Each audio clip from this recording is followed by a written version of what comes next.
ஆண்டவராகிய கிறிஸ்து இயேசு இன்றைக்கும் உயிரோடு இருக்கிறார். கைகளை உயர்த்தி ஒரு அல்லேலூயா சொல்லுங்க பார்க்கலாம். ஆண்டவராகிய இயேசு நேற்றும் இன்றும் என்றும் மாறாதவர். அவர் சொல்லியும் செய்யாதிருப்பாரோ? அவருடைய வார்த்தைகள் ஒரு நாளும் தவறி போவதில்லை.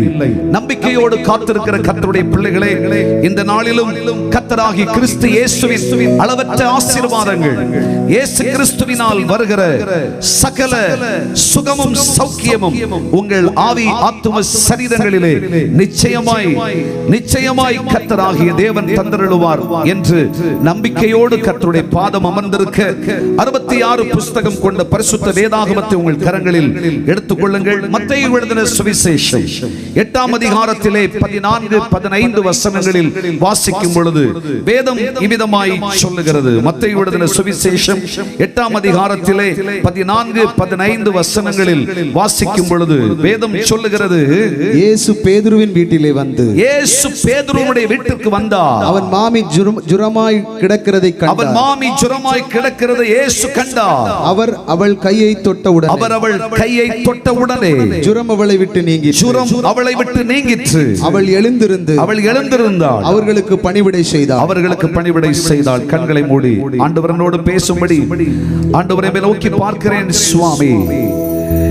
அவர்கள் அவரை நோக்கி பார்த்து பிரகாசம் அடைந்தார்கள். அவர்கள் முகங்கள் வெட்கப்படவில்லை. இந்த ஏழை கூப்பிட்டான். கர்த்தர் கேட்டு அவனை அவன் இடுக்கண்களுக்கெல்லாம் நீங்களாக்கி ரட்சித்தார். என்னையும் ஆசீர்வதியும் சுவாமி. நம்பிக்கையோடு வந்திருக்கிறேன். ஒரே ஒரு வார்த்தை சொல்வீரானால் எனக்கு அற்புதம் நடக்குமே. உம்முடைய வஸ்திரத்தின் தொங்கலினால் இவ்விடம் முழுவதையும் நிரப்பி இருக்கிறேன். நம்பிக்கை உள்ள மனிதனாக உம்முடைய வஸ்திரத்தின் ஓரமுதை தொடவே என்னை நீர் விடுதலையாக்கும் என்று சொல்லுங்கள். சமாதானம் இல்லை, நிம்மதி இல்லை, தினம் கவலைகள், கஷ்டங்கள், குடும்பங்களில் இருக்கிற தரித்திரங்கள், வேதனைகளுக்கு மேல் வேதனை.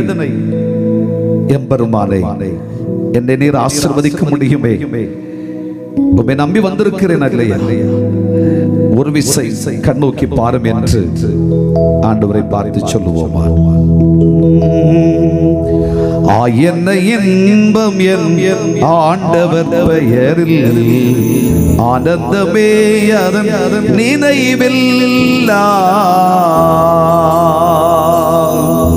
தேனிலும் இனிமை வேதக்கி மகிமாய் தேனிலும் இனிமாய் இழைக்கும் ஓரிமாய் இயேசுவின் நாமம் என் நாவிற்கு சுகீர்தம் நான் நீலம் தனில அரணேயா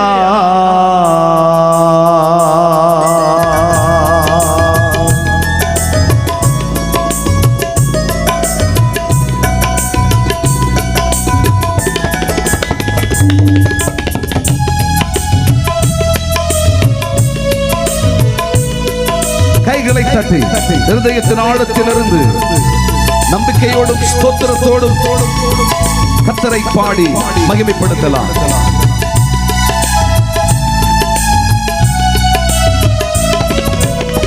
சிந்தையின் பாரங்கள் யாவையும் நீக்கிடும் சஞ்சலம் யாவுமே அகற்றும்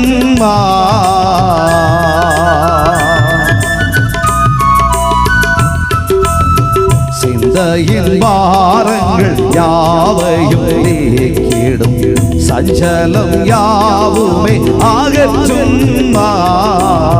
வந்தனை ஜெயித்து வந்தனை அழைக்கும் வந்தனை அழித்து சந்தோஷம் அளிக்கும் இயேசுவின் நாமம் என் நாவிற்கு சுகீர்தம் நான் நீலம் தனில அரணேயா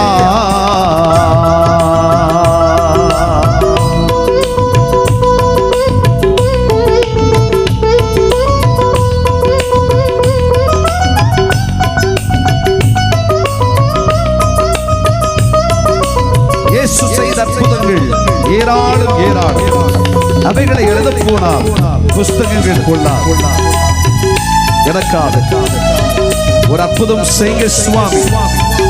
ஒரே வினாடியிலே அதிசயங்களையும் அற்புதங்களையும் செய்கிற உடைய காயப்பட்ட கரமானது எனக்கு அற்புதம் செய்யட்டும் என்று நம்பிக்கையோடு சொல்லலாமே.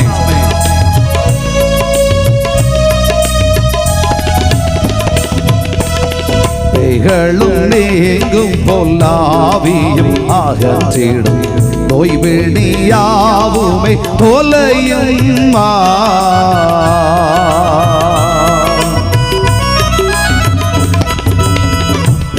ும் நீங்கும் பொல்லாவியும் அகற்றிடும் நோய்விழியாவுமே தொலையும் அதிசயம் நடக்கும் அற்புதம் பெருகும் அதிசய பெயரும் என்றென்றும் ஜெயிக்கும் அதிசயம் நடக்கும் அற்புதம் பெருகும் அதிசய பெயரும் என்றென்றும் ஜெயிக்கும் இயேசுவின் நாமம் என் நாவுக்கு சுகீர்த்தம் தானிலம் தானிலகன் ஆரணேயா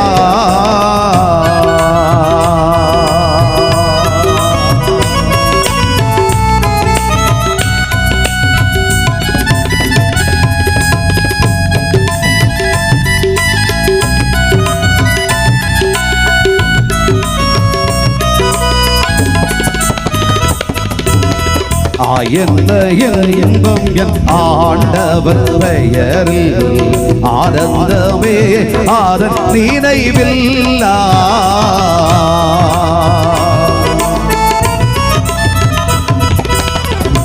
என்ன இன்பம் என் ஆண்டவர் பெயரில் ஆனந்தமே ஆதன் நினைவில்லா தேனிலும் இனிமை வேதைக்கு மகிமாய் தேனிலும் இனிமை இழைக்கும் மோரிமாய் தேனிலும் இனிமை வேதைக்கு மகிமாய் தேனிலும் இனிமை இழைக்கும் மோரிமாய் இயேசுவின் நாமம் என் நாவுக்கு சுகீர்த்தம் தானிலம் தானிலகன் ஆரணேயா தீருவல் குறைவும் தீதுகள் குறையும் தீருவல் தீகிலும் உரைக்கவும் பெயரும் இயேசுவின் நாமம் என் நாவுக்கு சுகீர்த்தம் தானிலம் தானிலகன்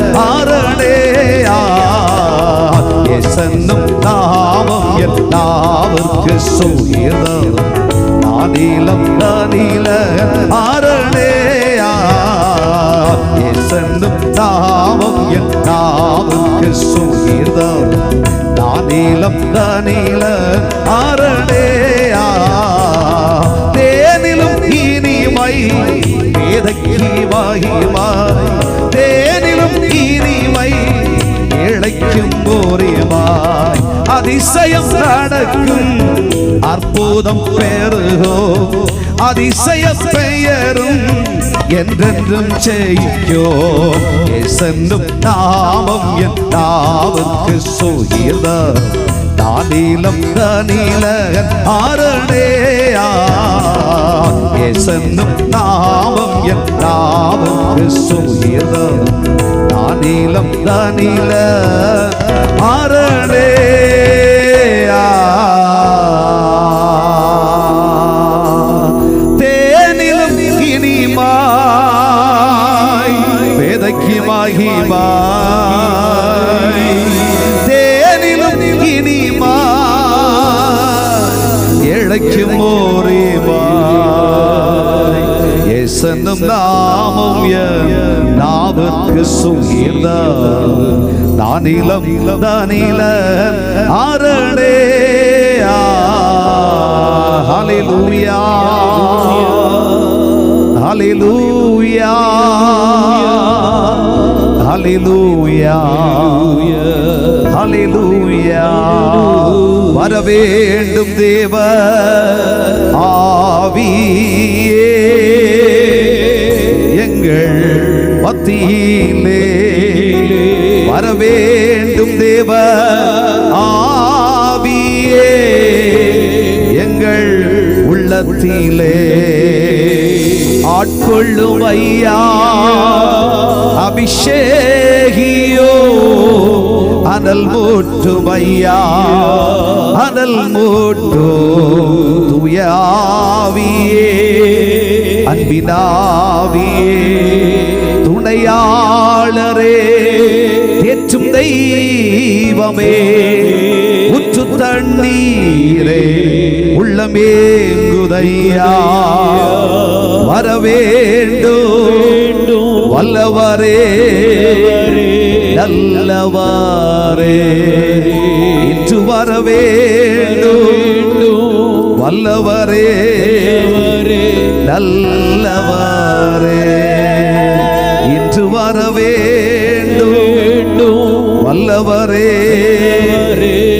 நல்லவரே.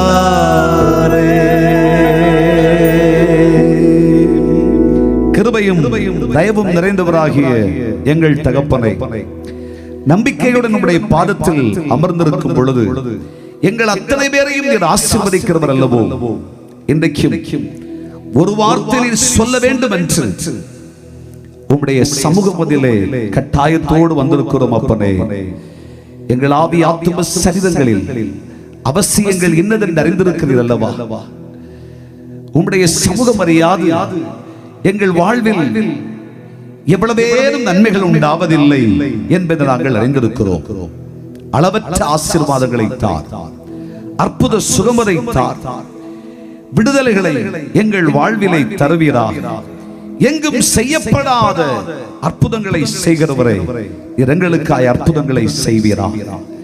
உம்முடைய சமூகத்தில் பணிகிறோம், உம்மை தொழுகிறோம், ஆராதிக்கிறோம், நம்பிக்கையுடன் காத்திருக்கிறோம்.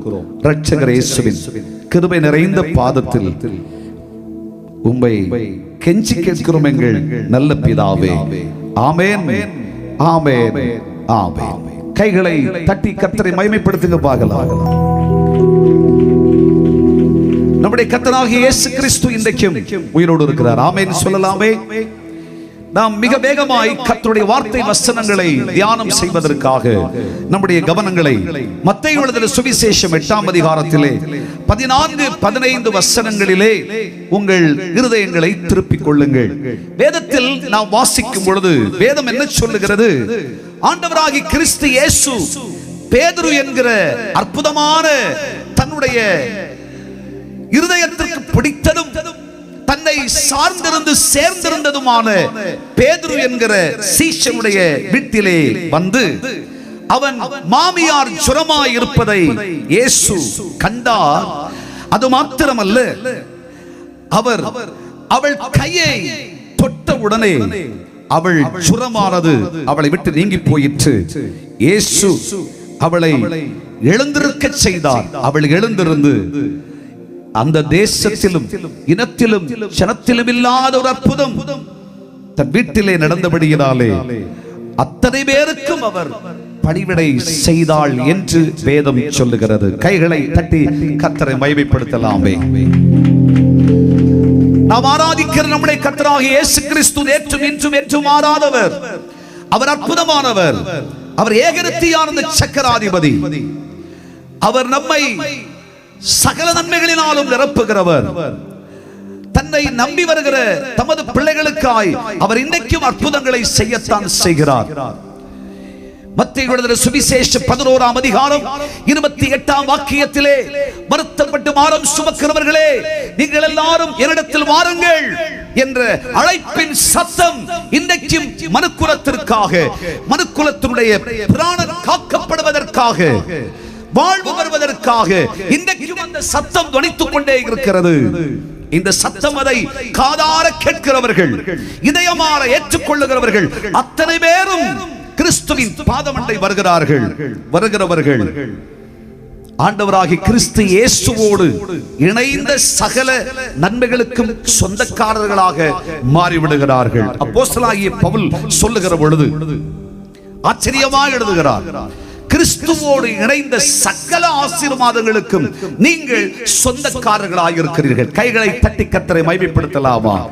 கிறிஸ்துவண்டை வருகிற தமது பிள்ளைகள் இயேசுவண்டை வருகிற பொழுது இயேசுவை சார்ந்திருக்கிற சகல ஆசீர்வாதங்களும் அவர்களுக்கு தங்கள் வாழ்விலும் குடும்பத்திலும் தலைமுறைகளிலும் கிடைக்கப்பெறுகிறது என்பதை வேதத்திலே நாம் வாசிக்கிறோம், அதை அனுபவித்திருக்கிறோம். இன்றைக்கும் ஆண்டவராகிய கிறிஸ்து இயேசுவின் அன்பினால் நயம் காட்டி சம்பாதிக்கப்பட்ட திருச்சபையாளர்களாகிய நாம் அனைவரும் ஆண்டவராகிய கிறிஸ்துவண்டை வந்தபடியினாலே, நம்மை தந்தபடியினாலே, கிறிஸ்துவண்டை நம்மை அர்ப்பணம் செய்தபடியினாலே சகலமும் நமக்கு உண்டாயிற்று என்ற மற்றற்ற ஒரு மகிழ்ச்சி நம்முடைய வாழ்விலே இருக்கிறது. உண்மைதான். ஆண்டவராகிய இயேசுவை நம்பி வருகிறவர்கள் எவரும் வெறுமையாய் திரும்பினது இல்லை, திரும்ப போவதும் இல்லை. கைகளை தட்டி ஆண்டவரை மகிமைப்படுத்தலாமா? ஆனால் வேத புஸ்தகத்தில் ஒரு வாலிபனை குறித்து நாம் வாசிக்கிறோம். ஆண்டவராகிய இயேசு கிறிஸ்துவிடத்திலே வருகிறான். ஆண்டவராகிய இயேசுவே, உம்மண்டை வந்திருக்கிறேன், உம்முடைய ராஜ்யத்தின் மேன்மையை எனக்கு தந்திரள வேண்டும் என்று கேட்கிறார். ஆண்டவராகிய இயேசு இந்த வாலிபனை பார்த்து, வாலிபனே, நீர் சிறு வயதிலிருந்தே எல்லா பிரமாணங்களையும் கை கொண்டு வருகிறீரா என்ற ஒரு கேள்வி கேட்கிறார். உடனே ஆம் ஆண்டவரே, சிறு வயதிலிருந்தே அத்தனை கற்பனைகளையும் நான் கை கொண்டு வருகிறேன், என்னுடைய வாழ்விலே ஒரு குறைச்சலும் இல்லை. இயேசு சொன்னார், உனக்கு இருக்கிற எல்லாவற்றையும் விட்டுவிட்டு நீ என்னை பின்தொடர்வதற்கு இயலுமா என்ற உடனே, எல்லாவற்றையும் விட்டுவிட்டு என்னோடு என்ற உடனே அந்த வாலிபன் ஆண்டவராகிய கிறிஸ்து இயேசுவை விட்டு, தேவராஜ்யம் இல்லாவிட்டாலும் பரவாயில்லை, உம்முடைய சாம்ராஜ்யத்தில் பங்கில்லை என்றாலும் பரவாயில்லை, இயேசுவை உம்மோடு வாழ்வது என்பது இல்லை என்றாலும் பரவாயில்லை, உம்மோடு பங்காளியா இல்லாவிட்டாலும் பரவாயில்லை, நான் திரும்புகிறேன் என்று வெறுமையாய் திரும்பி போனார் என்று சுவிசேஷத்திலே எழுதப்பட்டிருக்கிறது. அந்த ஒரு வாலிபனை தவிர வேறு எவரும் ஆண்டவராகிய கிறிஸ்துவண்டை வந்தவர்கள் வெறுமையாய் திரும்பினதாக சரித்திரமே இல்லை.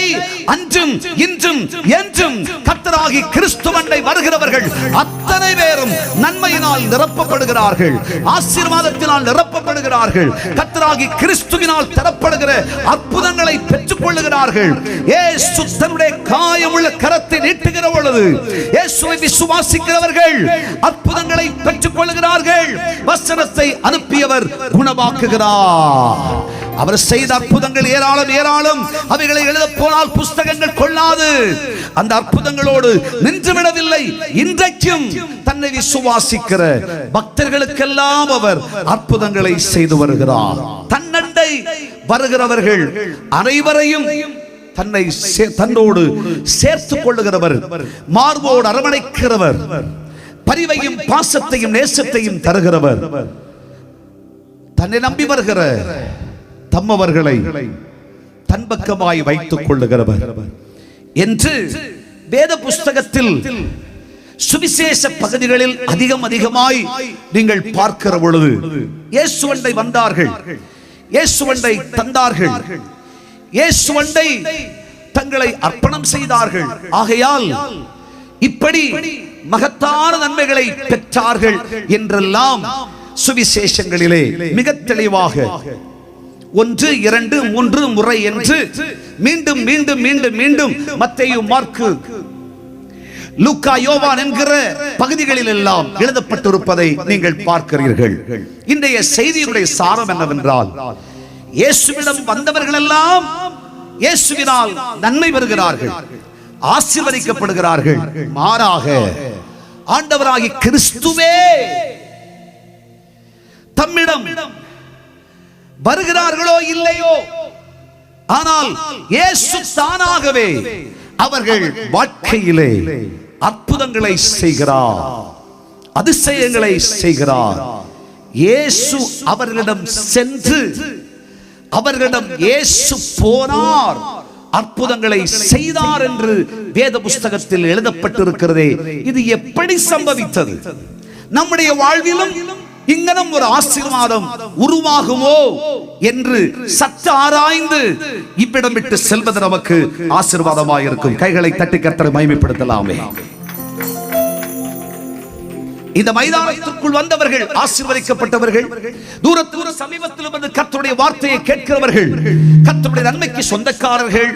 ஆனால் ஆண்டவராகிய கிறிஸ்துவண்டை வராதிருக்கிறோம், கிறிஸ்துவனுடைய மகத்துவங்களை இதுவரையிலும் ருசியாதிருக்கிறோம், பாராதிருக்கிறோம் என்று சொல்லுகிறவர்களை யாராயிருந்தாலும் சரி, வேதம் சொல்லுகிறது ஆண்டவராகிய இயேசு கிறிஸ்து உன்னண்டை வருகிறவர், உன்னை தேடி வருகிறவர், உன் குடும்பத்தை தேடி வருகிறவர், உன் தலைமுறையை தேடி வருகிறவர், உன் சமூகத்தை தேடி வருகிறவர், நம் தேசத்தை தேடி வருகிறவர். அவர் இன்றைக்கும் இன்றைக்கும் இன்றைக்கும் அந்த அற்புதங்களை செய்து கொண்டே தான் இருக்கிறார். ஒரு ஆமென் சொல்லலாமா? கைகளை உயர்த்தி அல்லேலூயா சொல்லலாமா? கம்பீரமாய் சொல்லுங்க பார்க்கலாம். கைகளை அசைச்சு சொல்லலாமே. ஆண்டவராகிய கிறிஸ்து இயேசு வந்து அற்புதமாய் அதிசயமாய் செய்த ஆச்சரியமான கிரியைகள். தேவனுடைய பிள்ளைகளை, பொதுவாக உலகளாவிய நிலையிலே நீங்கள் கவனித்து பாருங்கள். ஒரு மருத்துவமனை இருக்கிறது. ஒரு வியாதிப்பட்ட மனிதன் என்ன செய்கிறான்? மருத்துவமனையை தேடி போகிறான். மருத்துவமனையில் தேடி போகிறான். அங்கே மருத்துவ நிபுணர்களாக இருக்கிற மருத்துவர்களை பார்க்கிறார்கள். ஐயா, கை சரியில்லை, கால் சரியில்லை, உடம்பு சரியில்லை என்றெல்லாம் பலதை சொல்லுகிறார்கள். அதற்கு மருத்துவர் என்ன செய்கிறார் என்றால், பரிகாரம் செய்ய வேண்டிய நிலையிலே மருந்து மாத்திரைகளை கொடுக்கிறார்கள். இப்படி பல விதத்திலும் அவர்களுக்கு உதவி செய்யப்படுகிறது. மருத்துவமனைக்கு செல்லுகிறார்கள். ஆனால் மாறாக மருத்துவமனைக்கே செல்லவில்லை, மருத்துவரே மருந்தோடும் அவர் ஒரு மனுஷன் அனுபவிக்கிற பாடுகளுக்கும் பிரச்சனைகளுக்கும் கஷ்டங்களுக்கும் வியாதிகளுக்கும் பரிகாரியாக அவர் தன் கரத்திலே மருந்துகளோடும் மாத்திரைகளோடும் பரிகார நிலைகளோடும் வீடு தேடி வருகிறார் என்று சொன்னால் அது எவ்வளவு பெரிய ஆச்சரியம் எண்ணி பாருங்கள் தேவனுடைய பிள்ளைகளே. அது போலவே ஆண்டவராகிய இயேசு கிறிஸ்துவை தேடி போன அனுபவங்கள் பலதும் உண்டு. ஆனால் இப்பொழுது இயேசு சொல்லுகிறார், நானே உன்னை தேடி உன் வாசலண்டை வருகிறேன், வருகிறேன், வருகிறேன். ஆகவே இனி தவறாதே, தாமதியாதே என்று சொல்லுகிறார். எத்தனை பேர் ஏற்றுக்கொள்ள தயாராக இருக்கிறீர்கள்? ஹல்லேலூயா. உன் வாசலண்டை நான் வந்திருக்கிறேன், இனிமேல் நீ தாமதம் செய்யக்கூடாது. இதுவரைக்கும் என்னண்டை வா வா என்று அழைத்துக் கொண்டிருந்தேன். கேட்டாயோ கேட்கவில்லையோ, வந்தாயோ வரவில்லையோ என்பதல்ல. இப்பொழுது நான் உன் வாசலண்டை வந்திருக்கிறேன், கதவை தட்டி கொண்டிருக்கிறேன். நீ எனக்காக கதவை திறந்தே ஆக வேண்டும். இதய கதவை திறந்தே ஆக வேண்டும். வாழ்க்கையாம் கதவை திறந்தே ஆக வேண்டும். குடும்பமாம் கதவை திறந்தே ஆக வேண்டும்.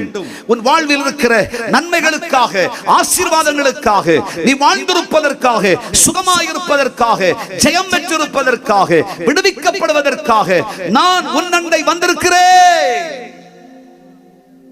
இயேசு நம்மண்டை வருகிறவராகவே இருக்கிறார். அவர் வருகிறார்.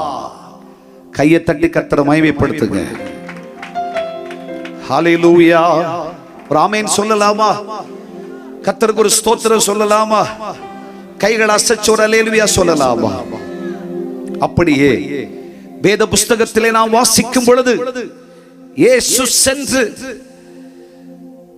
தன்னுடைய மகா பெரிய மாட்சிமையை வெளிப்படுத்தின பல சம்பவங்கள் இருக்கிறது. சிற்சிலதை உங்கள் கவனங்களிலே கொடுத்து, எப்படி ஆண்டவராகிய இயேசு கிறிஸ்து இப்படிப்பட்ட இந்த அற்புதமான நிலையிலே இந்த வீடுகளிலே அவர் தானாக வருகை தந்தார். மகா பெரிய தெய்வம், ஆச்சரியமான தெய்வம். இயேசுவை பின்பற்றி இவ்வளவாயிரம் ஜனங்கள் போகிறார்கள். தாவீதின் குமாரனுக்கு ஓசன்னா ஓசன்னா என்று பாடுகிறார்கள். இயேசுவை சார்ந்திருக்கிற உண்மை சீஷர்கள் பல பேர் உண்டு. இயேசுவுக்காக தன்னை அர்ப்பணம் செய்கிற பலர் உண்டு. இயேசுவுக்காய் காத்திருப்போர் பலர் உண்டு. ஆனால் அவர்கள் எல்லாரையும் விட்டு இயேசு தன் இதயத்திலே தோன்றிய சில இடங்களிலே சென்று தன் மாட்சிமையை விளங்க பண்ணினார் என்று வேதத்திலே வாசிக்கிறோமே. இது எங்கனம் ஆயிற்று? இது என்னிலும் என் வாழ்விலும் என் குடும்பத்திலும் ஆகாதோ என்ற கேள்வியோடு இந்த செய்தியை நம்முடைய இருதயம் ஏற்றுக்கொள்வதாக கைகளை தட்டி கர்த்தரை மகிமைப்படுத்தலாமே. வேதத்திலே வாசிக்கும் பொழுது மத்தேயு சுவிசேஷம் 8ஆம் அதிகாரம் 14-15 வசனத்திலே வாசிக்கிறோம். இயேசு பேதுருவின் வீட்டிலே வந்தார். ஒரு ஆமென் சொல்லலாமா? ஹல்லேலூயா. இயேசு கிறிஸ்து பேதுருவுடைய வீட்டுக்கு வந்தார். ஐயா, இயேசு கிறிஸ்து பேதுருவுடைய வீட்டுக்கு வர வேண்டுமானால் பேதுரு என்ன புண்ணியம் செய்திருக்க வேண்டும்? இயேசு பேதுருவுடைய வீட்டுக்கு வந்திருக்க வேண்டும் என்றால், வருகிறார் என்றால், இந்த பேதுரு எவ்வளவு பாக்கியவானாக இருந்திருக்க வேண்டும். உண்மையா சொல்ல போனா பேதுருவை குறிச்சு சரித்திரம் என்ன தெரியுமா சொல்லுது? பேதுரு என்றாலே நாணல் என்று அர்த்தமா? கையை தட்டி கர்த்தரை மகிமைப்படுத்துங்க பார்க்கலாம். பேதுருனாலே நாணல் என்று அர்த்தமா? வாழ்க்கையில ஒரு காலமும் உறுதியாய் நிற்பதில்லை. ஒரு காலத்திலும் ஐயா இவரோட தான் வாழணும், இவரோட தான் சாகணும், வாழ்ந்தால் இவரோடு, சத்தா இவரோட ஐயா அப்படின்ற முடிவுக்கு வராத ஒரு மனிதன் எந்த காரியத்திலும் எடுத்துக்கொள்ளுகிற முடிவிலே இதை செய்யலாமா அதை செய்யலாமா அப்படின்ற ஒரு ஆசிலேஷன்ல தான் இருப்பாரே ஒழிய ஒரு காலமும் வாழ்வோ சாவோ எடுத்த காரியத்துல நான் உறுதியாக இருப்பேன் அப்படின்னு சொல்ல மாட்டார். தானியேல் என்ற பக்தர்களை எல்லாம் பார்க்கிறோமே, அவங்க எல்லாம் வாழ்க்கையில எடுத்த தீர்மானத்தில் உறுதியாய் நின்றார்கள். பக்தனாகிய தானியேலை பற்றி பரிசுத்த வேதம் என்ன சொல்லுகிறது? தானியேலுடைய இருதயத்திலே ஒரு பெரிய தீர்மானம் இருந்தது. என்ன தீர்மானம்? ராஜ போஜனமாகிலும் என்னை தீட்டுப்படுத்தாமல் கர்த்தருக்குள் உறுதியாய் இருப்பேன். தானியேல் 6:10 சொல்லுகிறது, தானியேலோ வென்றால் பத்திரத்திலே கையெழுத்து வைக்கப்பட்ட போதிலும் தானியேலுடைய வாழ்க்கையில் இருந்த ஒரு அற்புதமான சுபாவம் பிரார்த்தனை. ஜெபித்துக் கொண்டே இருப்பார். தினம் 3 வேளை எருசலேமுக்கு நேராக பலகணிகளை திறப்பார். ஆண்டவரை நோக்கி ஜெபம் செய்வார். தேவ சமூகத்தில் கதறிக்கொண்டே இருப்பார். சர்வ வல்லவராகிய தேவனை நோக்கி பார்ப்பார். உலகத்தில் எதை குறித்து கவலையே பட மாட்டார். பத்திரத்தில் கையெழுத்து. என்ன பத்திரம்? ஐயா உனக்காக ஜெபிக்கிற, உனக்காக ஆராதிக்கிற, உனக்காக பக்தியா வாழ்ற, உனக்காக உறுதியா தீர்மானம் செய்த, உனக்காக 10 ஏக்கர் பூமியை கொடுக்கிறேன் பத்திரத்தில் கையெழுத்தா போட்டாரு. ஐயா கையெழுத்து என்னன்னு சொன்னா, இன்னும் சில மணி நேரத்தில் நான் நிறுத்திய சிலையை வணங்காத உன் வாழ்வு அடியோடு நிர்மூலமாக்கப்படும். பொறுத்திருந்து வா, சிங்க கபியிலே தூக்கி வீசப்படுவாய். சிங்கம் எல்லாம் உன்னை பிச்சு பங்கு வச்சுருயா, வாழ்க்கை அழிஞ்சுருயா, தொலைஞ்சுருயா, நாசமாயிரும், நீ நாசமாக கிளவா என்று கையெழுத்திட்ட போதிலும் தானியேல் தேவ சமூகத்தில் உறுதியாய் பிரார்த்தனை செய்தார். பக்த பரிசுத்தவான்கள் எல்லாரும் கர்த்தருடைய சமூகத்தில் செய்த தீர்மானங்களில் உறுதியாய் இருந்தார்கள். உறுதியாய் இருக்கிறீர்களா? நீங்கள் செய்த தீர்மானங்கள் எத்தனை தீர்மானங்கள் உண்டு? பலமுறை கர்த்தரிடத்தில் தீர்மானம் செய்திருக்கிறீர்கள். பலமுறை வாழ்க்கையிலே தீர்மானம் செய்திருக்கிறீர்கள். பலமுறை தொழிலிலே, வியாபாரத்திலே, செயலிலே பல தீர்மானம் செய்தீர்கள். ஆனால் தவறி போனீர்கள். ஆகையால் பெரும் பிரச்சனை. சொல்ல போனா என்ன, கல்யாணத்தில் செய்த தீர்மானத்திலே உறுதியா இல்லையே. கையை தட்டி கர்த்தருக்கு ஸ்தோத்திரம் பண்ணுங்களேன். கல்யாணம் நடக்கிற அன்னைக்கு பரிசுத்தவான் புருஷ கையை பிடிச்சு, பொண்ணு கையை பிடிச்சு, யார் இவர் கையை பிடிச்சு கொடுக்கிறதுன்னு கேட்டு ஒருத்தர் கையை பிடிச்சு கொடுக்க சொல்லி கொடுக்கிறார். வாழ்விலும் தாழ்விலும் தனிமையிலும் வறுமையிலும் மரண நம்பை வேறுபரிக்கும் வரை பிறர்முகம் பாராமல் இவரோடும் இவளோடும் உறுதியாய் வாழ்ந்திருப்பேன், புருஷனாய் மனைவியாய் இருப்பேன் என்று கர்த்தருக்கு முன்பாக சபைக்கு முன்பாக சாட்சி கொடுக்கிறேன். என்ன உறுதி? 6 மாதத்துல உறுதிய காணோம். எல்லா உறுதிமொழியும் போச்சு. அது நீதிமன்றத்தில் போய் விடுகிறது. வாழ்க்கை தொலைகிறது. தீர்மானத்தில் சரியில்லை. தேவனுடைய பிள்ளையே, வாழ்ந்தால் உன் வாழ்க்கையில் ஒரு தீர்மானம் செஞ்சா, வாழ்வோ சாவோ, நன்மையோ தீமையோ, தீர்மானத்தில் உறுதியாயிரு. கையை தட்டி கர்த்தருக்கு ஸ்தோத்திரம் பண்ணுங்க.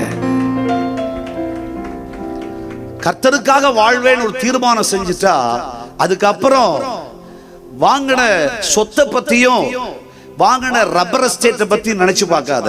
திரும்பிட்டா உப்பு தூணாயிடுவேன். வாழ்க்கையெல்லாம் நிராகரிக்கப்பட்டு விடும். அதுக்கப்புறம் வெளிச்சத்தை காண மாட்டாய். சிரமகாலம் வந்துவிடும். ஆகவே தீர்மானத்தில் உறுதியாயிரு. வாழ்வோ சாவோ, தனிமையோ வறுமையோ, கிறிஸ்துவின் அன்பை விட்டு என்னை யாரும் பிரிக்க முடியாது என்று உறுதியாயிரு. பேதுருவுடைய சுபாவம் நாணல். அப்புறம் இப்புறம் எங்க காத்து வீசுதோ அங்க நிப்பார். சில பாஸ்டர்ஸ்க்கு சுபாவம் அப்படிதான். சில விசுவாசிகளுக்கு சுபாவம் அப்படிதான். கையை தூக்கி ஒரு அல்லேலூயா சொல்லுங்க பார்க்கலாம். 2 கையை தூக்கி ஒரு ஆமென் சொல்லுங்க. ஆமா, இன்னமும் வாழ்க்கையில உறுதிப்பட்ட பாடில்லை. தேவனுடைய பிள்ளைகளே, நன்மையோ தீமையோ எது வந்தாலும் சரி, நான் கர்த்தருக்காக வாழ்வேன் சொல்லி உறுதியாய் தீர்மானத்திலே நின்று கொள்ள வேண்டும். பேதுருவுடைய தீர்மானம் அப்படி அல்ல. பேதுருவுடைய வாழ்க்கை, பேதுருவுடைய வாழ்க்கை அப்படி இருந்தது. ஆமென். கையை தட்டி கர்த்தருக்கு ஸ்தோத்திரம் சொல்லுங்க பார்க்கலாம். நாடலார் அந்த மனுஷன். ஆனா பைபிள் சொல்லுது, கர்த்தர் இந்த மனுஷனை தொட்டார். இந்த மனுஷன் வாழ்க்கை சரித்திரத்தை மாற்றினார். கர்த்தர் தொடாத வரைக்கும் அப்புறமா இப்புறமா அப்படின்னு இருப்பான்.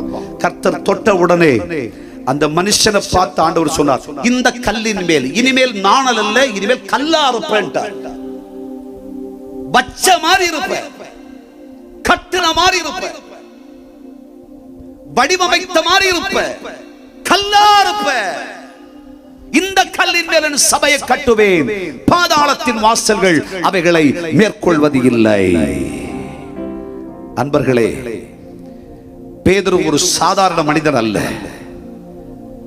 தன்னுடைய வாழ்க்கையில் கிறிஸ்தவ பண்பாடை துவங்கிற அக்காலத்தில் நாணலை போல் சுபாவம் கொண்டிருந்தாலும் கர்த்தராகிய நேசம் தன்னை வெகுவாய் அரவணைத்த உடனே, கிறிஸ்துவோடு சேர ஆரம்பித்த உடனே, கிறிஸ்துவோடு கூட வாழ்க்கையை துவங்குவோம் என்று புறப்பட்ட உடனே தன் வாழ்க்கையிலே செய்து கொண்ட ஒரு தீர்மானம் என்ன தெரியுமா? ஆண்டவராகிய இயேசு என் வாழ்க்கையிலே போதும் என்ற தன்னம்பிக்கை தன் இருதயத்திலே வந்துவிட்டது. கர்த்தருக்காக வாழ வேண்டும் என்ற தைரியசாலியாக தன் இருதயத்திலே வேகப்பட்டான். வேதம் சொல்லுகிறது, கர்த்தராகிய கிறிஸ்து இயேசுவுக்காக பட்டயத்தை பிடித்துக் கொண்டு எதை வேண்டுமானால் செய்வதற்கு விவேகசாலியாக இருந்தான். கைகளை தட்டி கர்த்தரை மகிமைப்படுத்துங்க பார்க்கலாம். அந்த பேதுரு வீட்டுக்கு ஆண்டவராகிய இயேசு போனார். ஹல்லேலூயா. அந்த வீட்டுல போய் இயேசு ஒரு அற்புதம் செஞ்சார். அந்த வீட்டுல தன்னுடைய மாமியார் ஜுரமாய் கிடக்கிறார். ஜுரமெல்லாம் இப்ப பெரிய விஷயம் இல்லை. அப்போ அந்த காலத்துல ஜுரம் பெரிய விஷயம் வச்சுக்கீங்களா. ஜுரமாய் கிடக்கிறாள். இயேசு அவளுடைய கையை தொட்டார். உடனே அந்த ஜுரம் நீங்கி போயிற்று. அவள் எழுந்திருந்து எல்லாருக்கும் பணிவிட செஞ்சாள். கையை தட்டி கர்த்தருக்கு ஸ்தோத்திரம் பண்ணுங்க. அன்பர்களே, பண்பர்களே, கர்த்தருடைய பிள்ளைகளே, கர்த்தரை விசுவாசிக்கிறவர்களே, கர்த்தராகிய கிறிஸ்து இயேசுவுக்காக என்ற நம்பிக்கையோடு இந்த மைதானத்தில் வந்திருக்கிற அத்தனை கர்த்தருடைய பிள்ளைகளே, தூரங்களிலும் சமீபங்களிலும் இருந்து கர்த்தருடைய வார்த்தையை கவனிக்கிற உங்களோடு சொல்லுகிறேன், இன்றைக்கு தேவனுடைய சமூகத்திலே நான் வந்தேன், நின்றேன் என்பதை பார்க்கிலும் ஒரு பெரும் பாக்கியமாய் ஆண்டவராகிய இயேசு என் வீட்டிலே என் வாழ்வில் இருக்கிற பிரச்சனைகளை, கஷ்டங்களை, ஜுரமாகிய தீங்குகளை, சாவுக்கேதுமான பலதையும் மாற்றி போடும்படி இயேசு என்னிலும் என் குடும்பத்திலும் என் வாழ்க்கையிலும் வர வேண்டும் என்று எண்ணினால் வேதம் சொல்லுகிறது, நீங்கள் பேதுருவை போல அவருடைய உத்தமமான சீஷனாய் மாறுங்கள். கைகளை தட்டி கர்த்தரை மகிமைப்படுத்துங்க.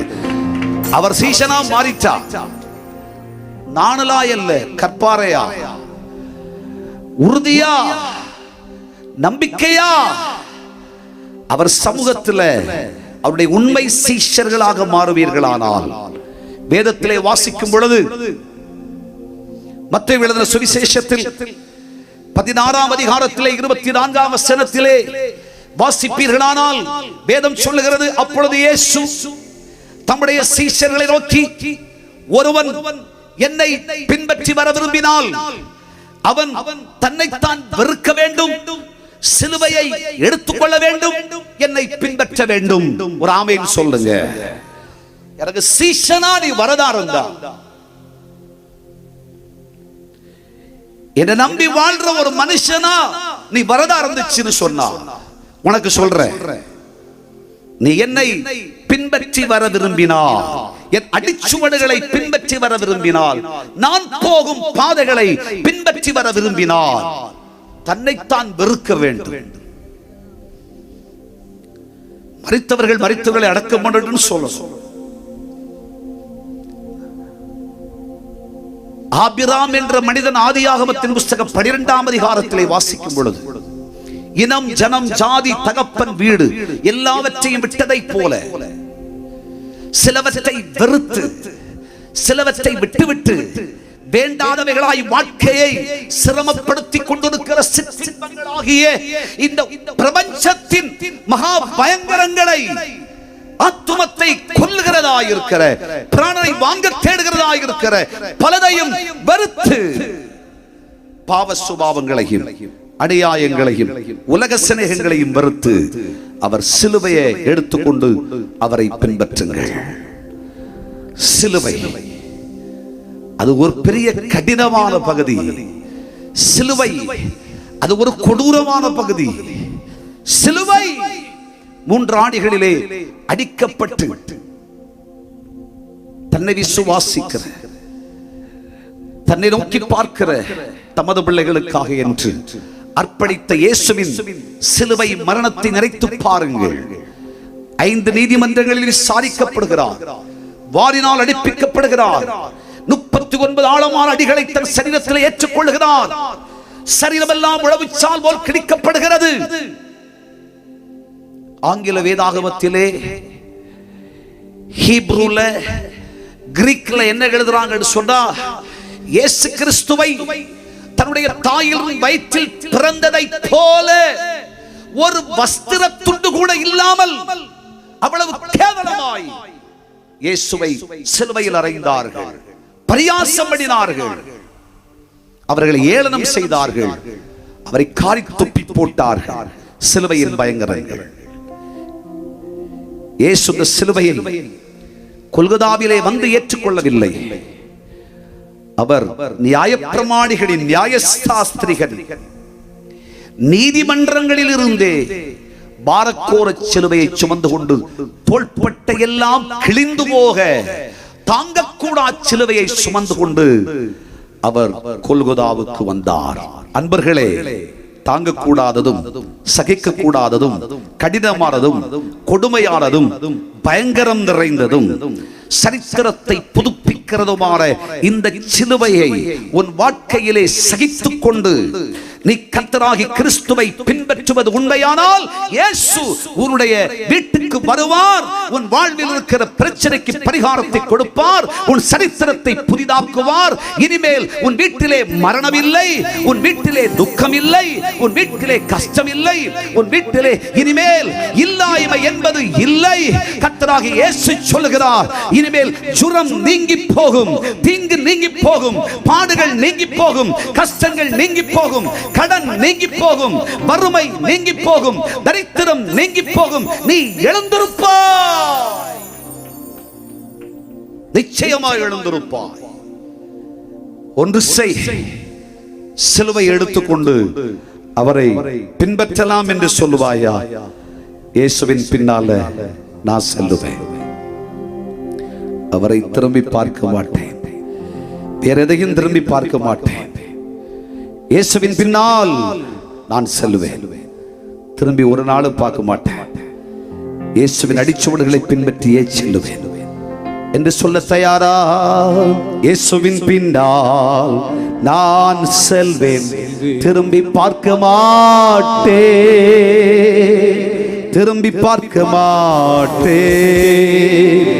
சிலுவையின் முன்னால் உலகமன் பின்னால், சிலுவையின் முன்னால் உலகமன் பின்னால், இயேசு சிந்திய இரத்தத்தினாலே என்றும் என்றும் விடுதலையே, இயேசு சிந்திய இரத்தத்தினாலே அன்றும் இன்றும் என்றும் விடுதலையே. கரங்களை தட்டி clap your hands everybody. நம்ம இயேசு நல்லவர்.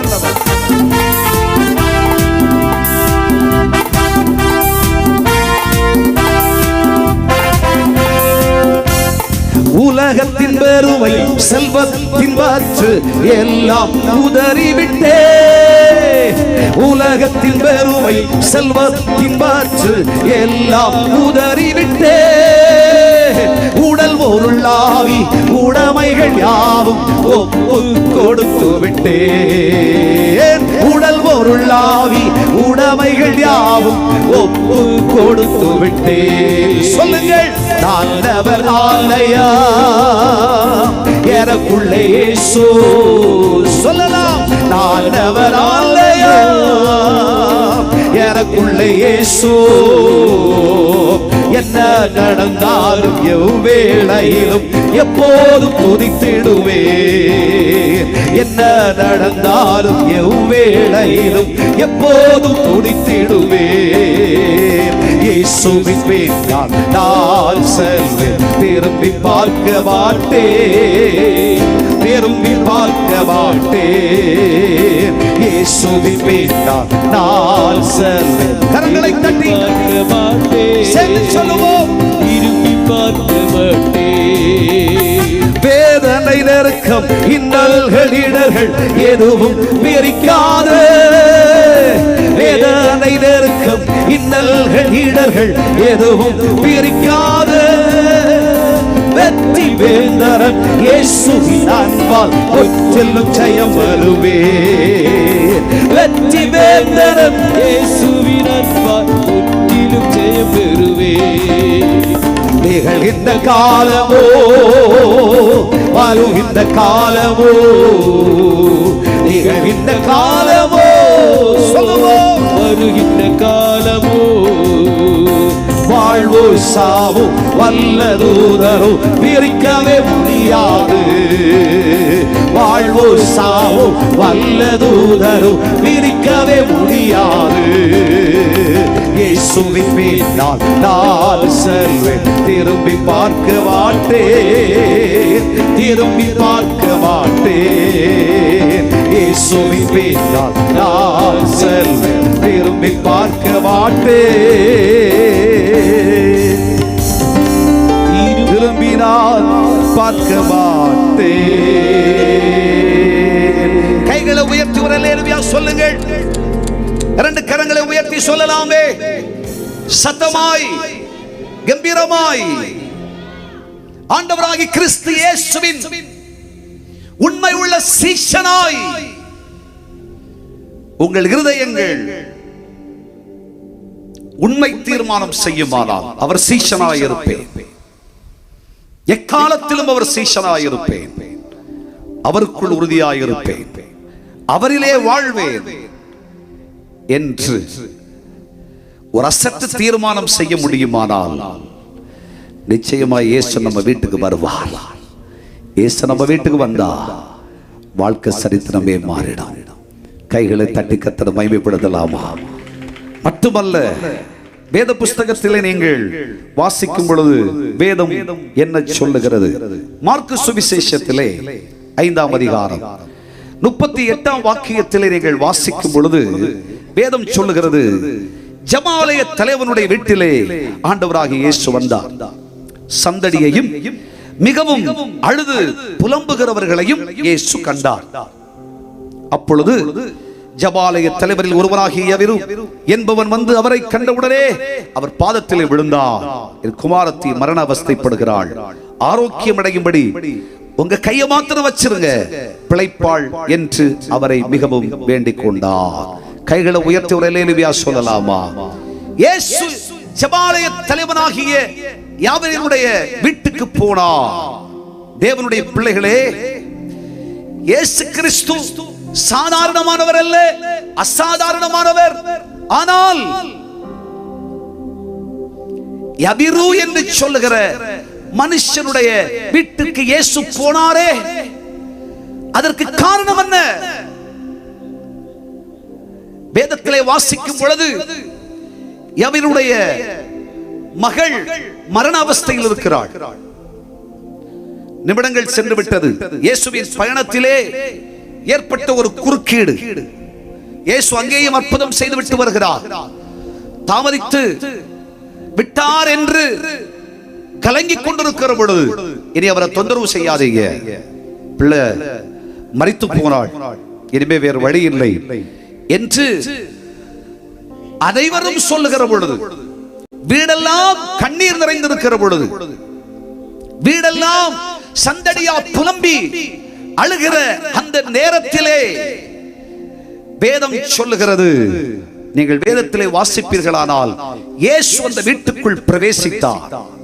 இயேசு அந்த வீட்டுக்குள் பிரவேசித்தது மட்டுமல்ல, புலம்புறவங்க, அழுறவங்க, கண்ணீர் வடிச்சுக்கிட்டு இருக்கிறவங்க, ஐயா அலட்டுண்டாக்குகிறவர்களாய் தங்கள் இருதயங்களை சோகநிலைக்கு மாற்றுகிற பலரும் அங்கே நின்று கொண்டிருக்கிறார்கள்.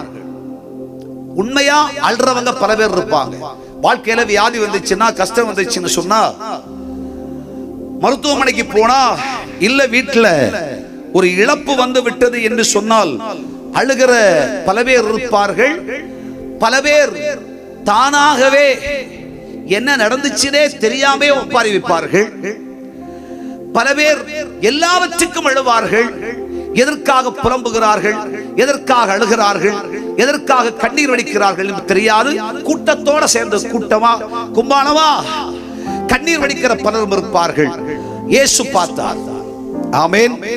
அது மட்டுமல்ல, சில கூட்டம் எப்படி இருக்குன்னு சொன்னா, கஷ்டப்படுற நேரத்துல, துக்கப்படுற நேரத்துல, அப்பவே இப்படி செஞ்சிருந்தா, இப்பவே இப்படி செஞ்சிருந்தா, அன்னைக்கு அப்படி போயிருந்தா, அன்னைக்கே எடுத்து அலட்டுண்டாக்குகிற யோபு சொல்றாருல்ல, துஷ்டர்களாகிய சிநேகிதர்கள்,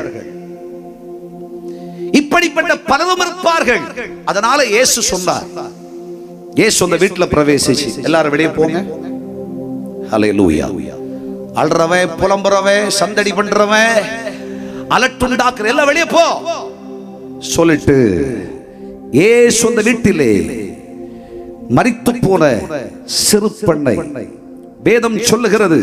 வேதத்தில் நீங்கள் வாசிக்கும் பொழுது அவள் கரங்களை இயேசு பிடித்தார். ஆண்டவராக இயேசு கிறிஸ்து அவள் கரங்களை பிடித்து எழுந்திரு தலித்தாகுமே என்றார். ஒரே ஒரு வார்த்தை, அவள் பிழைத்தாள் என்று வேதம் சொல்லுகிறது. கைகளை தட்டி கர்த்தரை மகிமைப்படுத்துங்கள். மரித்து போன வாலிப பெண்ணாயிருந்தாலும், வாலிப பெண்ணாயிருந்தாலும், மரித்து போன வாலிப சகோதரனாயிருந்தாலும், பாடையிலே சுமந்து கொண்டு போனாலும் அவர்களை விடுவிக்க கர்த்தராகிய இயேசுவால முடியும். வயது சென்றவர்களுக்கு மாத்திரமல்ல, வாலிபர்களுக்கும் இயேசு இயேசுவாதான் இருக்கார். கையை தட்டி கர்த்தரை மகிமைப்படுத்துங்க பார்க்கலாம். இக்காலத்துல இயேசு எல்லாம் ஏதோ வயது சென்ற ஒரு கூட்டத்துக்காக மாத்திரம்னு யோசிக்காதீங்க. சிறு பெண்ணை, அவளையும் இயேசு உயிரோடு எழுப்பினார். சிறு பெண்ணுக்கும் இயேசு ஆண்டவராயிருக்கிறார். வாலிபர்களே, கர்த்தருடைய சத்தத்தை கவனிக்கிற கர்த்தருடைய பிள்ளைகளே, உனக்கும் இயேசுதான் ஆண்டவர். உன் வாழ்க்கையில செத்த நிலையில் இருக்கிற பலதும் உண்டு. இதயம் செத்து போச்சு, வாழ்க்கையினுடைய உழைப்பு செத்து போச்சு, வாழ்க்கையினுடைய ஒவ்வொரு அனுபவங்களும் செத்து போச்சு. சம்பாத்திய நிலைகள் எல்லாம் செத்து போச்சு, வாய்க்கால்கள் அடைக்கப்பட்டு போச்சு, வறண்டு போச்சு, நின்று போச்சு. கர்த்தராகிய தேவன் சொல்லுகிறார், உன்னை உயிரோடு எழுப்ப நான் வல்லவராய் இருக்கிறேன்.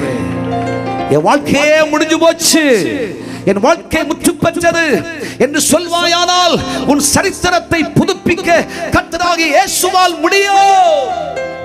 இயேசு இன்றைக்கு உயிரோடு இருக்கிறபடியினாலே மரித்து போன உன்னை, வாழ்க்கையில பல விதவித நிலைகளில் சாவை சம்பாதித்திருக்கிற உன்னை உயிரோடு எழுப்புவதற்கு இயேசுவால் ஆகும். இயேசுவை மாத்திரம் நம்பு, இயேசுவை மாத்திரம் நோக்கி பார், இயேசு மாத்திரம். ஆண்டவரே, நீர் என்னை உயிர்ப்பியும் என்று சொல்லு.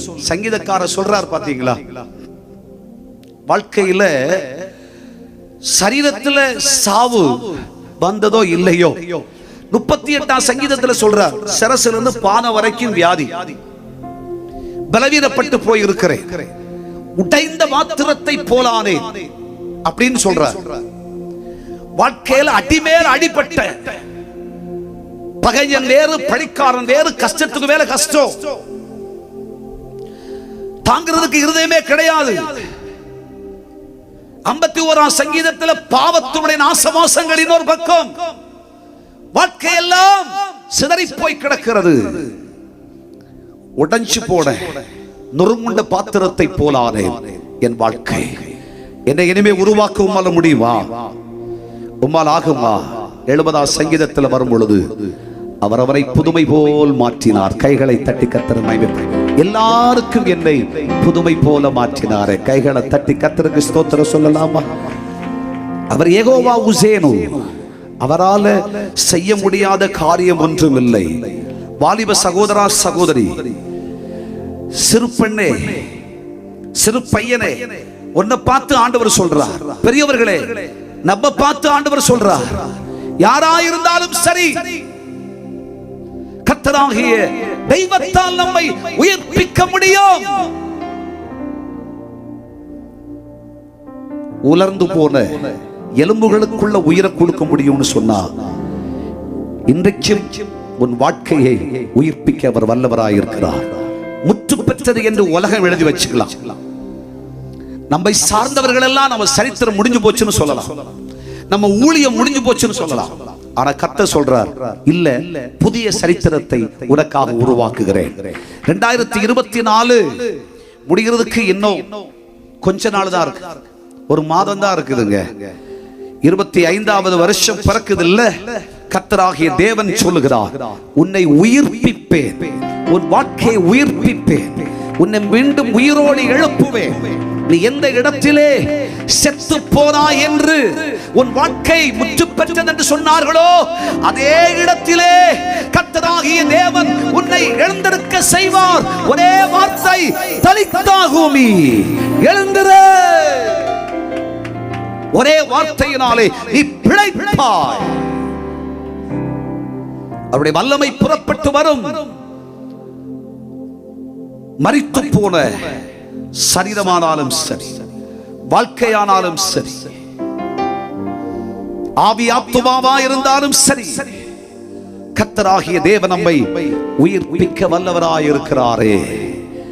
இயேசு அந்த வீட்டுக்கு போனா, இந்த சிறு பெண்ணை உயிரோடு எழுப்பினார்.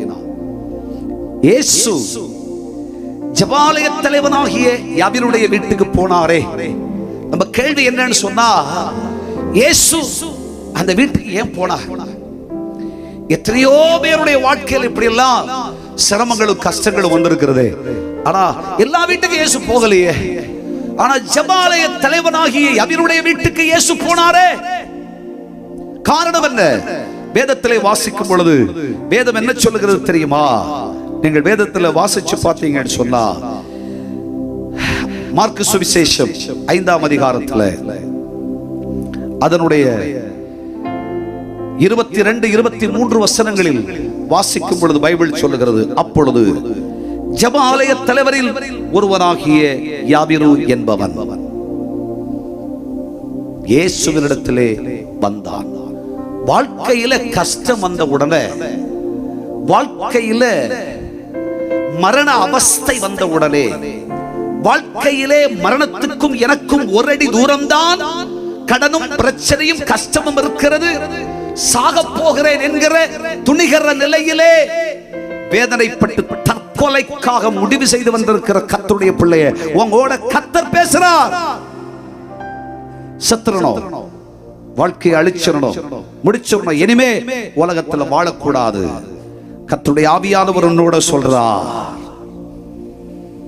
வேதனையோடும் கண்ணீரோடும் இருக்கிற மரண அவஸ்தையிலே, ஐயா இனிமே சில மணி நேரங்கள் செல்லுமானால் மரணம் சம்பவித்துவிடும், எல்லாம் முடிஞ்சு போயிடும் அப்படின்ற நிலையில வந்திருக்கிற கர்த்தருடைய பிள்ளையே, நீ மனுஷனை நாடி உலகத்தை தேடி, உலகத்தில் இருக்கிற தெய்வங்களை நாடி தேடி எங்கும் ஓடி போகாத. நீ ஒன்றே ஒன்று செய். உன் ஆசையின் சுவாச காற்றாகிய கர்த்தராகிய இயேசு கிறிஸ்துவினிடத்தில் நீ வா என்று உன்னை அன்போடு அழைக்கிறார். இன்றைக்கு தேவனுடைய பிள்ளையே, அழைப்பின் சத்தம் தொனித்துக் கொண்டே இருப்பதினாலே வேதம் சொல்லுகிறது, அவன் தன்னுடைய வீட்டிலே இப்படி ஒரு பயங்கரம், இப்படி ஒரு கஷ்டம் என்ற உடனே இயேசுவினிடத்தில் வந்தான். இயேசுவை பார்த்து சொன்னான், இயேசுவே, உம்மிடத்தில் உம்முடைய சமூகத்தில் கேட்கிறேன் சாமி. அவரை கண்ட உடனே அவர் பாதத்தை கட்டியா பிடிச்சு அவர் பாதத்தில் விழுந்துட்டான். தேவனுடைய பிள்ளையே, இன்று நீ அதை செய்ய முடியுமானால் உன் வீட்டுக்கு இயேசு வருவார். நிச்சயமா இயேசு வருவார். எந்த சூழ்நிலையிலே உன் வீட்டிலே அழுகை, கஷ்டம், கண்ணீர், துயரம், வேதனை, மனவேதனை என்பது உலகத்துக்கு தெரியாது, சொந்த பந்தங்களுக்கு தெரியாது, உடன் பிறந்த சகோதரர்கள் சகோதரிகளுக்கு தெரியாது. ஆனால் இயேசு அதை அறிவார். இந்த கூட்டங்கள் நீ வாழ்வதற்காக, நீ விடுவிக்கப்படுவதற்காக, நீ சுகமாவதற்காக, தேசமே நீ பிழைப்பதற்காக தான் இந்த அற்புத பெருவிழா. கர்த்தராகிய தேவன் உனக்காகவே இந்த நாட்களை ஏற்படுத்தி இருக்கிறார். இந்த நாள் கர்த்தர் உண்டு பண்ணின ஆச்சரியமான, அற்புதமான, மகிமையான நாள். தாமதம் செய்யாதே. உலகத்தில் வாழ்க்கையில் இனிமேல் எதையும் பெற்றுக்கொள்ள இயலாத என்ற விரக்தியோடு கூட உலகத்தை நாடி தேடி ஓடி மரத்தலைகளுக்கு கீழே அடக்கலம் புகுந்து உலகத்தில் இருக்கிற கண்மூடித்தனமான நிலைகளில் இருக்கிற தொழுகையோடு சார்ந்து சேர்ந்த காலங்கள் முடிந்தது. உயிரோடு இருக்கிற இயேசுவிடம் வா என்று இயேசுவை அன்போடு அழைக்கிறார். யாவரும் இயேசுவின் பாதத்திலே வந்தான், விழுந்தான். இன்னைக்கு பல பேர் பாதத்தை பல பேர் தொட்டு வாழ்க்கையில தொழுது பார்க்கறாங்க, ஏதாவது நடக்குமா? யார் பாதத்தை தொட்டாலும் ஒரு கதையும் நடக்காது. யார் காலில் விழுந்தாலும் எது நடக்க போறதில்லை. இயேசு பாதத்துல விழுந்தா எல்லா ஆசீர்வாதமும் வந்துடும். ஆமென். இயேசுவே உன் வீட்டுக்கு வந்துருவார். இயேசு பாதத்துல விழு. மனுஷன் பாதத்துல விழுந்து என்ன கிடைக்க போகிறது? மனுஷனுடைய பாதத்துல போய் தஞ்சம் புகுவதனால் நமக்கு என்ன கிடைக்க போகிறது? ஒன்றும் லாபம் இல்லை. கர்த்தருடைய பாதத்தில் விழு. கர்த்தருடைய பாதத்தில் விழுந்தான், தன்னை வெறுமையாக்கினான், தன்னை தாழ்மையாக்கினான். ஜெபாலய தலைவன் இருக்கட்டும், பரவாயில்லை, என்னை விட மகா பெரியவர் என் கர்த்தராகிய இயேசு என்று அறிந்திருந்தான். ஆகையினாலே அவருடைய பாதத்தில் தன்னை வெறுமையாக்கி விழுந்து பணிந்து, ஆண்டவரே, என்னுடைய குமாரத்தி மரண அவஸ்தையில் இருக்கிறாள், நீர் வர வேண்டும், அவளுக்கு ஆரோக்கியம் நீர்தான் தர வேண்டும். உங்க கையை வச்சுட்டா அவ பிழைச்சிருவான்டா. கைத்தட்டி கர்த்தரை மகிமைப்படுத்தலாமா? கர்த்தரை விசுவாசிக்கிற தேவனுடைய பிள்ளைகளே, உண்மையாய் கர்த்தருடைய பாதத்தை இன்றைக்கு கெட்டியாய் பிடித்துக் கொண்டவர் பாதத்தில் பணிய உங்கள் இருதயத்தில் தயார் என்றால் இயேசு பாதத்தில் பணிச்சிருவேன். இயேசு பாதம் எனக்கு போதும், எனக்கு வேற ஒண்ணு வேண்டாம். ஹல்லேலூயா. இயேசு பாதம் எனக்கு போதும், எந்த நாளும் ஆனந்தமே. ஒரு ஆமென் சொல்லுங்க பார்க்கலாம். இயேசு கிறிஸ்துவின் பாதத்தை அல்லாமல் எனக்கு வேறொன்றும் வேண்டாம். அவர் பாதத்தை மாத்திர கட்டியா பிடிச்சுக்கிற, பாதத்தில் விழுந்து பணிந்து அவரை தொழுது கொண்டா, தன் இருதயத்தை தந்தா. பைபிள் சொல்லுகிறது, இயேசு மட்டும் கையை வச்சிட்டாருன்னு சொன்னால் அற்புதம் நடக்கும், ஆரோக்கியம் வந்துரும். வேதம் சொல்லுகிற இந்த சுவிசேஷ பகுதியை நமக்கு கற்றுக் கொடுக்கிற பாடம் என்ன தெரியுமா? அவன் இருதயத்தில் விசுவாசம்.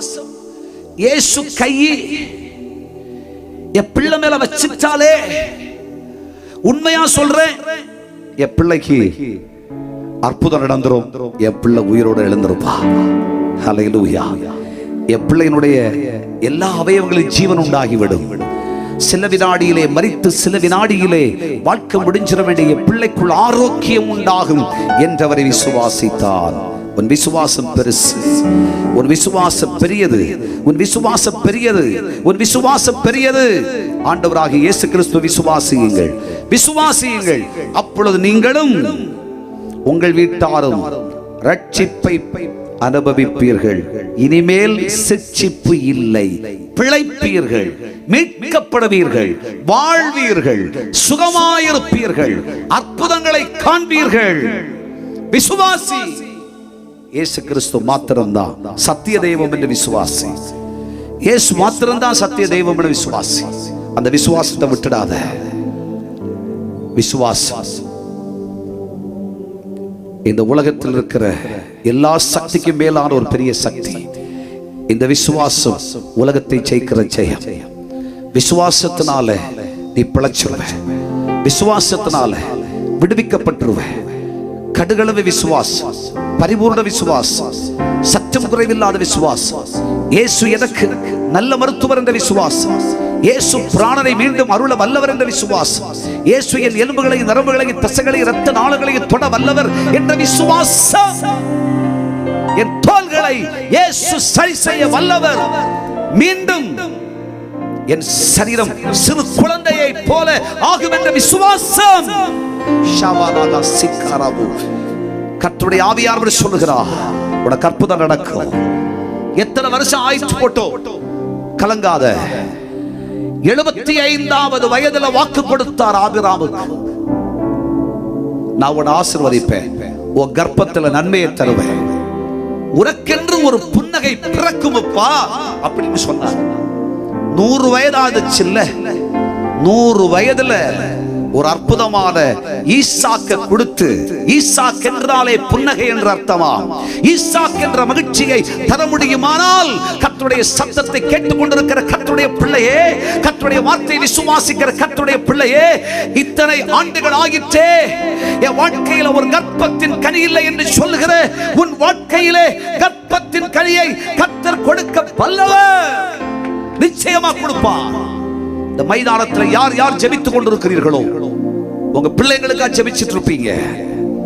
ஆண்டவர் சொல்றாரு, கர்ப்பத்தின் கனியை நான் கொடுப்பேன், உனக்கு வாக்கு பண்ணி இருக்கேன்ல, அதை செய்வேன். உன் விசுவாசத்தை விட்டுடாத, உன் நம்பிக்கை இழந்துடாத.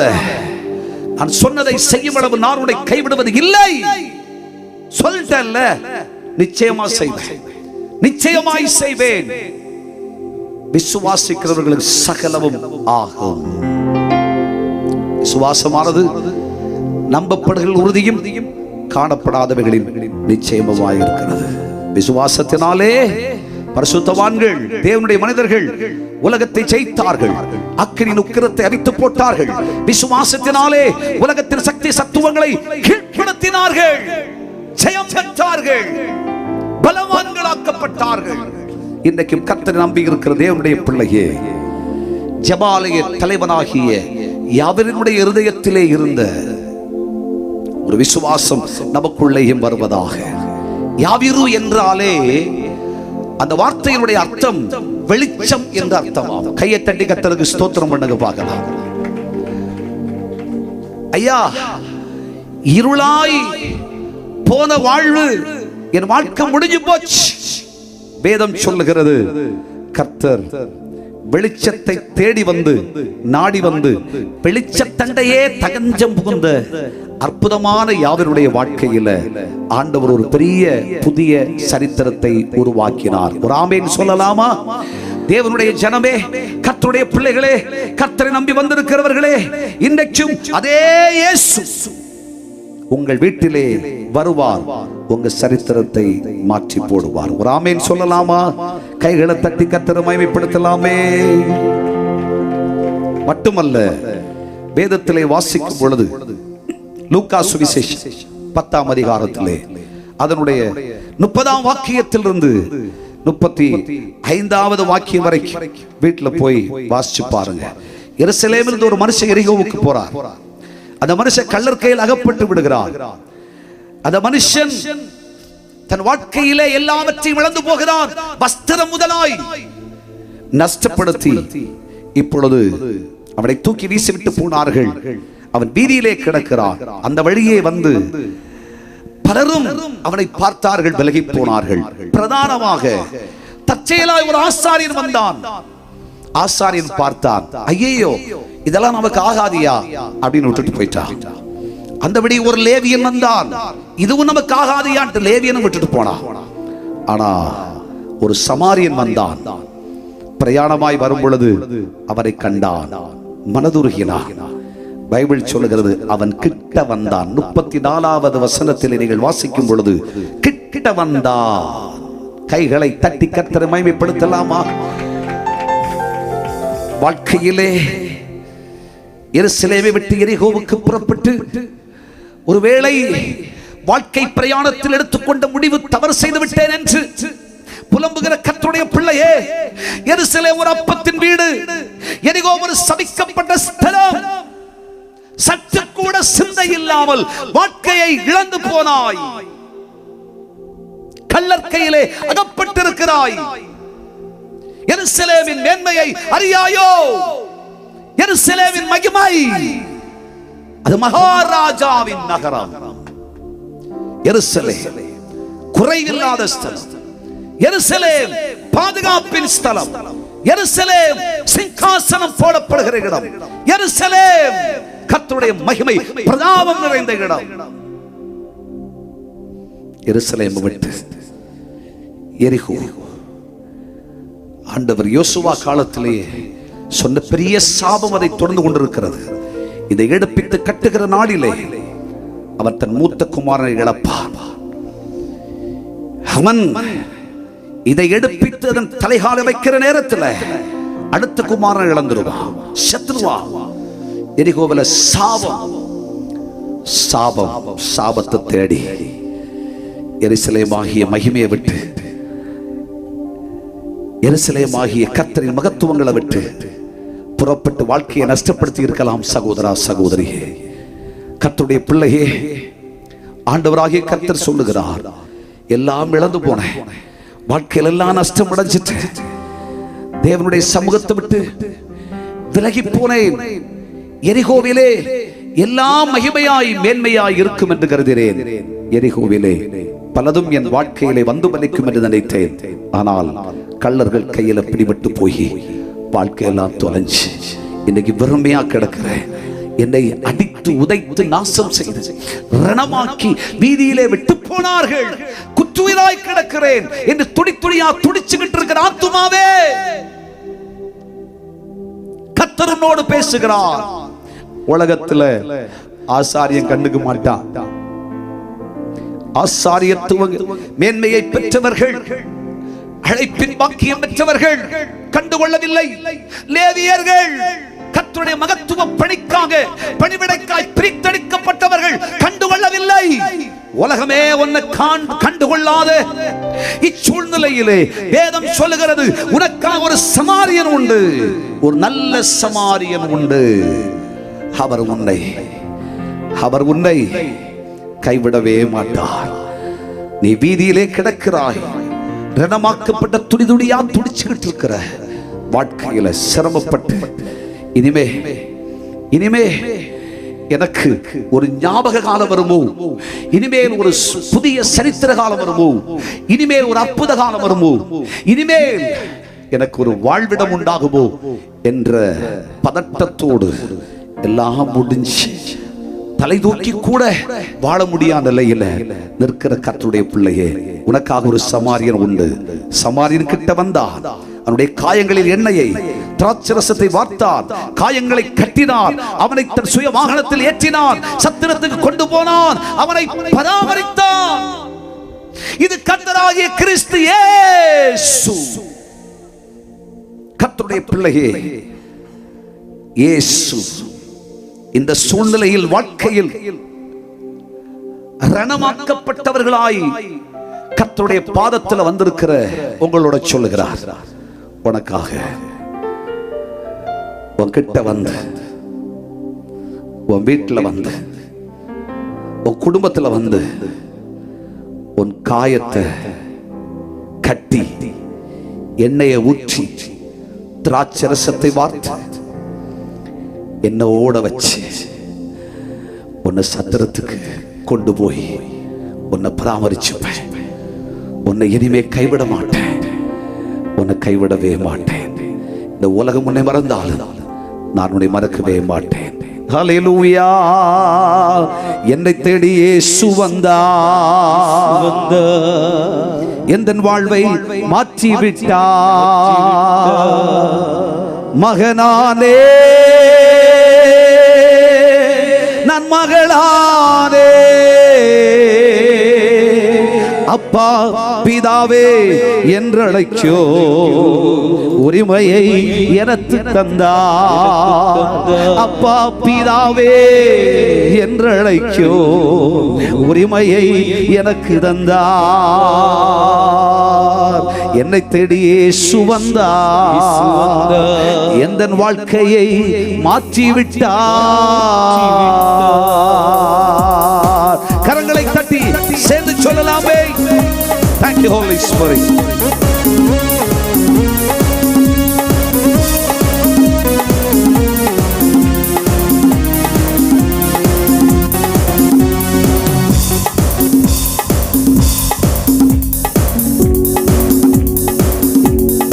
ஆவிதந்தார் தூய ஆவிதந்தார், ஆவிதந்தார் தூய ஆவிதந்தார். வல்லமையும் அன்பும் ஞானமும் கொண்ட பரிசுத்த ஆவிதந்தார். வல்லமையும் அன்பும் ஞானமும் கொண்ட பரிசுத்த ஆவிதந்தார். என்னை தேடி இயேசு வந்தார், எந்தன் வாழ்வை மாற்றி விட்டார். என்னை தேடி இயேசு வந்தார், எந்தன் வாழ்வை மாற்றி விட்டார். மகனானே நன் மகளானே, மகனானே நன் மகளானே, அப்பா பிதாவே என்றழைக்கோ உரிமையை எனக்கு தந்தார். அப்பா பிதாவே என்றழைக்கோ எனக்கு தந்தார்.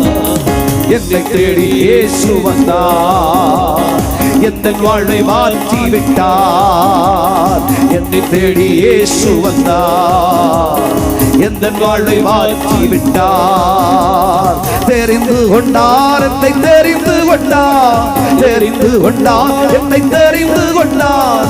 பரிசுத்தரோ புனிதனுமாய் அவர் தேர்வுள் வாழ. பரிசுத்தரோ புனிதனுமாய் அவர் தேர்வுள் வாழ. என்னை தேடி இயேசு வந்தார். சொல்லுவோம், எந்தன் வாழ்வை மாற்றி விட்டார். என்னை தேடி இயேசு வந்தார், எந்தன் வாழ்வை மாற்றி விட்டார். அல்லேலூயா நான் பாடுவேன், அல்லேலூயா நான் பாடுவேன். ஆடி பாடி துதித்திடுவேன், ஆடி பாடி துதித்திடுவேன். என்னை தேடி இயேசு வந்தார், எந்தன் வாழ்வை மாற்றி விட்டார். என்னை தேடி இயேசு வந்தார், எந்தன் வாழ்வை மாற்றி விட்டார். நல்ல சமாரியன் இயேசு என்னை தேடி வந்தாரே. நல்ல சமாரியன் இயேசு என்னை தேடி வந்தாரே. ஒரு ஆமென் சொல்லுங்கள். கைகளை தட்டி கர்த்தரை மகிமைப்படுத்தலாமே. தன் வாழ்க்கையிலே நம்பிக்கையற்று போன மனிதனுக்காக அவன் கிட்டே வந்தார் என்றால், இன்றைக்கும் கர்த்தருடைய பாதத்தில் எதை குறித்த நம்பிக்கைகளும் இல்லாமல் நம்பிக்கையற்று போய் வாழ்க்கையில் ரணமாக்கப்பட்டவர்களாய் இருதயம் உடைந்து நொறுங்கி போய் சரீரம் வரை செத்து போச்சு நினைச்சு கலங்கி வந்திருக்கிற கர்த்தருடைய பிள்ளையே, உன்னை நிச்சயமாய் காயத்தை கட்டி குணமாக்கி உன் காயத்தில் எண்ணெயை போட்டு உனக்கு திராட்சை ரசத்தை கொடுத்து உன்னை பராமரிக்க இயேசு வல்லவர், இயேசு வல்லவர், இயேசு வல்லவர். இன்றைக்கு பக்கத்துல கிட்ட இயேசு வந்திருக்கிறார். நீ அவர் பக்கத்துல வர வர வர வர இதுவரைக்கும் அவரை விட்டு தூரமாய் விலகி போனாய் என்று சொல்லு. அப்பா, ரணமாக்கப்பட்ட என்னையும் நீ தேடி வந்தீரே, என்னண்டை வந்திருக்கிறீரே, என் சமூகத்தண்டை, என் வாசல் அண்டை வந்திருக்கிறீரே. தகப்பனே, வீதியிலே கிடந்த என்னை பராமரிக்கும்படி வீதி அண்டை வந்தீரே. இன்றைக்கு என்னை உமக்கு தருகிறேன் சாமி, என்னை உமக்கு தருகிறேன்.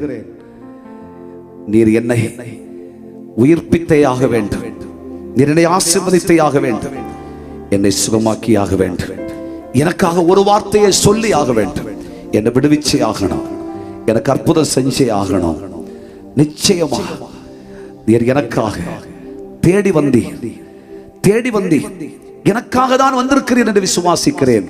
இன்றைக்கு நாம் எல்லாரும் இங்கே வருவதற்கு முன்பாகவே தேவனுடைய பிள்ளைகளை நம்மை தேடி இயேசு இங்கே வந்து விட்டார். இங்கே அவர் சிங்காசனம் விட்டு இருக்கிறார்.